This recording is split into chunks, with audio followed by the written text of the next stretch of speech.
New Jersey has a certain reputation, sometimes as the butt of a joke, or the setting for The Sopranos. Maybe it's our outrageous taxes or our decent beaches. We also have the most Superfund sites in the country. The number is 115 as of January 2024. For those of you who may be unaware, a Superfund site is a property that is so polluted that the EPA has to become directly involved. This can happen for a number of reasons, from the relatively benign, like using lead smelt blocks to build a seawall, to the borderline catastrophic.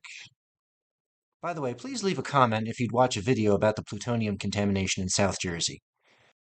Point is, there are so many of these stories that they almost become background noise at a certain point. However, safety codes are written in blood, and a great deal of what we now take for granted can be traced back to an unfortunate, teachable moment.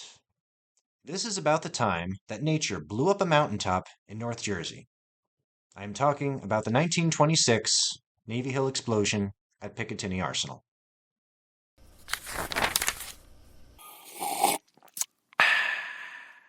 Welcome to Words and Coffee, where we talk interesting history about the Garden State and enjoy a cup of small batch roasted goodness.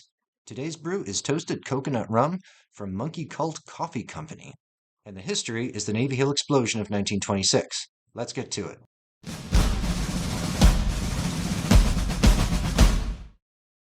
The history of Picatinny dates back to the Revolutionary War, otherwise known as the reason for Independence Day. At the time, it was mostly a single forge which processed iron ore dug out of the surrounding hills. Following the Civil War, it expanded in both mission and land area and adopted the name the Dover Powder Depot in 1880. Fast forward to 1907, when the Army changed the name to Picatinny and began industrial-scale production of gunpowder on site. And in support of the demands of the Great War, before they knew they were going to have to start numbering these things, they also conducted load and pack operations. That's the step where they actually pour energetic material into the shell body, turning a benign hunk of metal into Satan's Easter eggs. This is all to say that Picatinny was really good at its job, and following Versailles, saw no need to put the brakes on a winning team. After all, the Marines would be busy for the next decade in the Banana Wars, China's Boxer Rebellion, and Mexican rebels.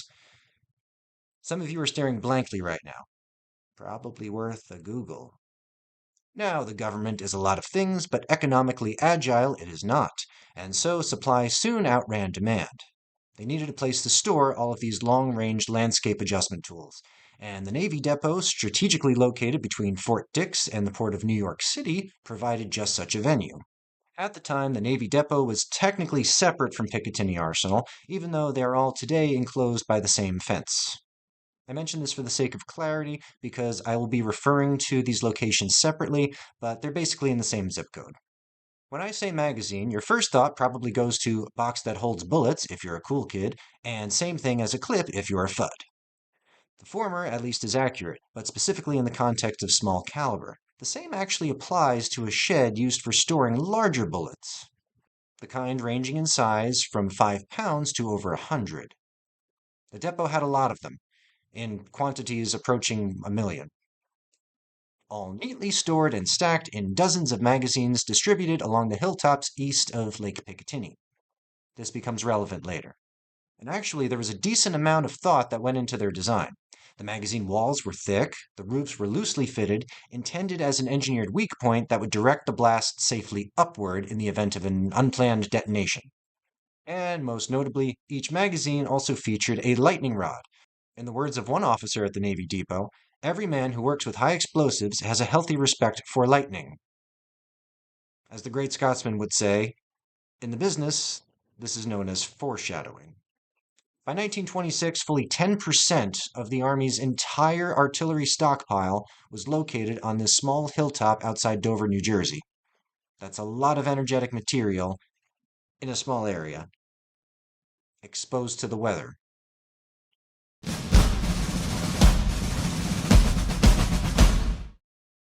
July 10, 1926 was a Saturday, and a hot one at that. At the time, this was a work day, but because the powers that be were just starting to come around, it was only a half work day. Around noon, the day shift at the various production facilities around Picatinny punched out and left for home. Most of them walked back to nearby Dover or Rockaway, trying to get ahead of the incoming weather. Unknown to them at the time was that their lives had been spared by only a few hours. Things kicked off around 5:15 that afternoon. On the north end of the Navy depot, Captain O.C. Dowling of the U.S. Marine Corps was hanging out on his front porch watching the storm roll in. He noted the rising intensity and counted a peak rate of 8 lightning flashes in a minute.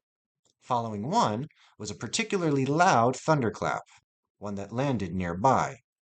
Dowling's phone started ringing. The sentry at the south gate saw a fire near Magazine 8. Some sources say 89. Regardless, Dowling mustered his force of 70 Marines from the nearby barracks and assembled a firefighting party. Next, he got in his car and headed south to the fire. Now, from Dowling's later account to the Naval Board of Inquiry, what seems to have happened is this. The initial lightning strike started a fire.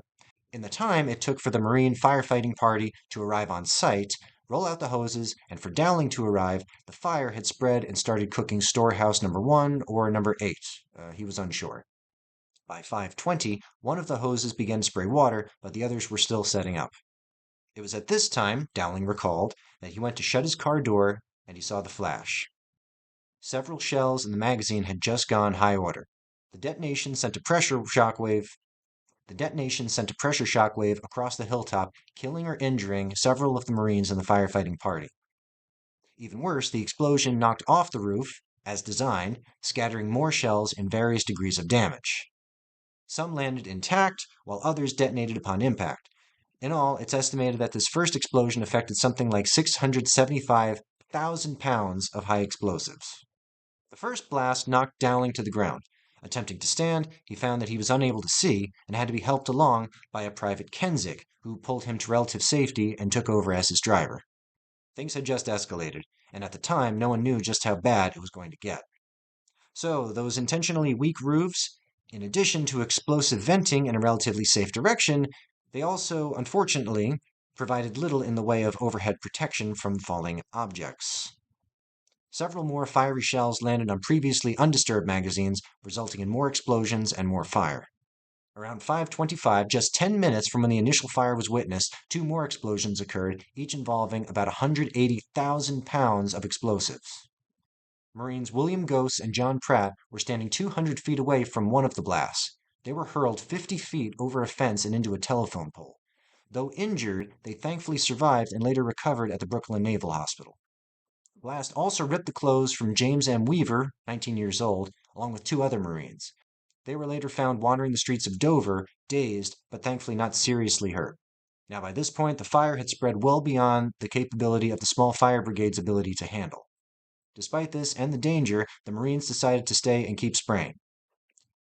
Unfortunately, the hoses had stopped. Somewhere, the electric pumps feeding the water supply had gone out, and so that was where Dowling and Kensick headed next. At the base power plant, Dowling met with Chief Division Clerk Wadhams. The explosives had reached the building, damaging the steam lines and shutting down power to the water pumps. Hence, no water. Worse yet, Wadhams' wife had been killed in the explosions. It was around this time that Dowling realized the problem had far exceeded their ability to handle and decided to bail out himself and his men. He returned to his house to find it empty. Thankfully, his wife and kids had already evacuated the area. He then sounded the alarm and called in help from whoever would answer. He called nearby towns Dover and Rockaway. He called the Marine barracks at the Brooklyn Naval Yard and Army Fort J, who were on the way by 7 p.m. Sporadic explosions popped off all throughout the evening, preventing the local fire departments from reaching the area. Wives and families who had been unable to get away sheltered in officers' quarters, but unfortunately this was no guarantee of safety. A woman named Frances Feely of Brooklyn was later found buried in a shower of plaster in one of the buildings, having been killed. As Dowling himself made his way to the hospital to be treated for his injuries, he noted at least 30 buildings burning or exploded. This would continue for the next 72 hours.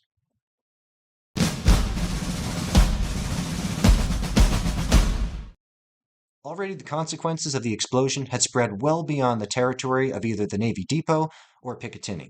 During the first night, the Marines and soldiers from Brooklyn and Fort J arrived and set up a perimeter around Picatinny and started to evacuate the surrounding towns.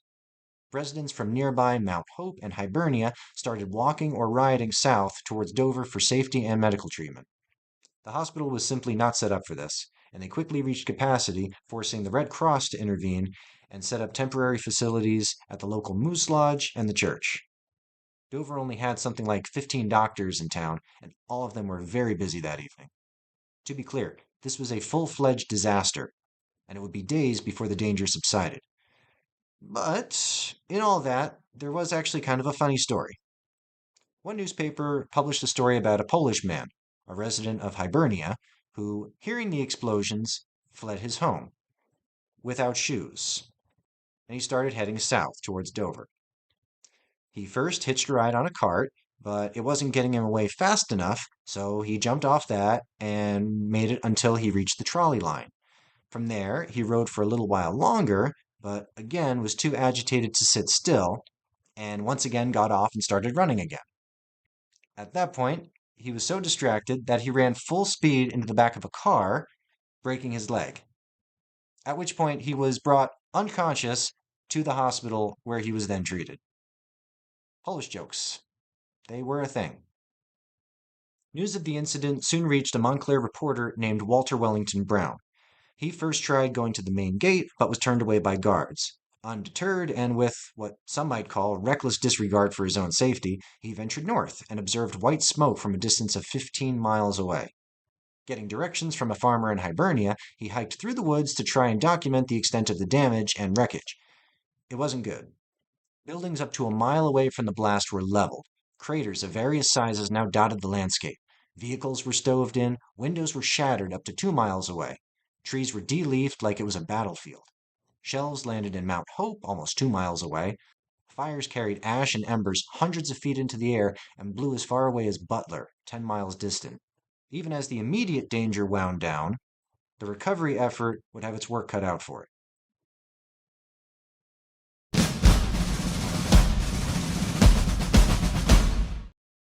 Back on the Arsenal, teams began to assess the extent of the damage. Understand, there were still intermittent explosions going on for 2 full days as the incredibly dangerous job was underway. They first began to separate the shells that were safe to handle and mark the ones that were not with red danger flags, which would require special handling. A colonel managing the effort was quoted as saying, "An expert knows which ones are safe and which way to roll them just by looking at them. Like you know when the biscuits are done." A comparison which I find darkly humorous. One witness reported a quarter-mile stretch of road utterly littered with shells. While an 8-mile exclusion zone was established around the depot and arsenal, the force on scene was inadequate to both participate in the cleanup and enforce the perimeter. This was despite an additional force of 204 Marines who had just arrived from Quantico. And as with any catastrophe, there were sightseers. 2 men, Louis Riker and Mason Ships, slipped past the perimeter and stole a couple of 30-pound shells as souvenirs. Just get a t-shirt next time. These things were so hot that the two burned their hands while trying to handle them. And yes, that is just as dangerous as it sounds. Thankfully, they didn't blow themselves up, or anyone else for that matter. Less humorously, there was a great deal of uncertainty during this time. One officer was mistakenly reported among the casualties, but later revealed to be alive. Desperate for new information, newspapers reported various figures for the total death toll, printing updates and corrections on a daily basis. By the 3rd day, the explosions had mostly tapered off. However, there were still small fires that erupted here and there, but they were dealt with before they could get out of hand. It came as small reprieve as the long, arduous cleanup could now begin in earnest. Just for an idea of scale, some 300 buildings between the arsenal and depot were damaged, of which many would be repaired at great expense, but many more were completely trashed beyond saving. And as for the munitions themselves, well, we're talking something on the order of millions of pounds worth. Millions. Again, 10% of the military's entire stockpile. Yeah, it's as bad as it sounds.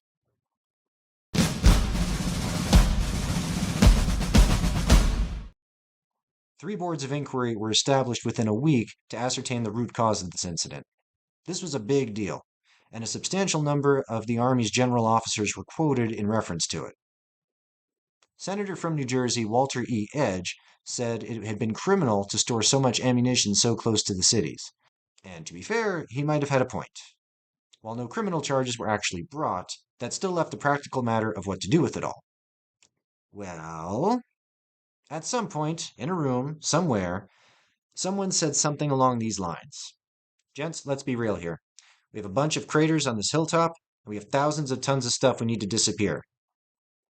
So, figuring they already had a bunch of pre-made holes ready to go, they went with the time-honored tradition of bury it and forget about it. To be clear, the preferred method for disposal of explosives is usually burning or detonating in place, something that Germany still has to deal with on occasion. However, due to the sheer scale involved, a total cleanup simply was not practical. Hi, post-production Wes here. So I did a little bit more research on this topic, and it seems that for the most part, the burial pits contained ammunition that had already been made safe, and the unexploded ordnance found outside the installation were just accidental leftovers.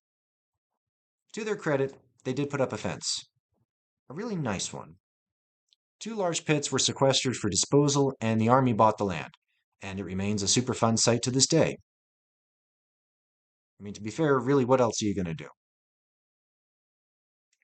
While the danger had passed, breaking ground on the arsenal is done today only with caution. There's also the matter of Lake Picatinny, which could not be fully mitigated because it's, underwater, and likely contains an unknown number of unexploded ordnance. A source familiar with current practices noted that while boats are permitted on the lake, they are advised, in no uncertain terms, not to drop anchor. It's good advice. In total, the explosion claimed 19 lives. Of those were 16 Marines with the initial firefighting party. Many more were injured, and hundreds were displaced. The civilian workforce of 700 people who went home at midday likely cheated death by mere hours.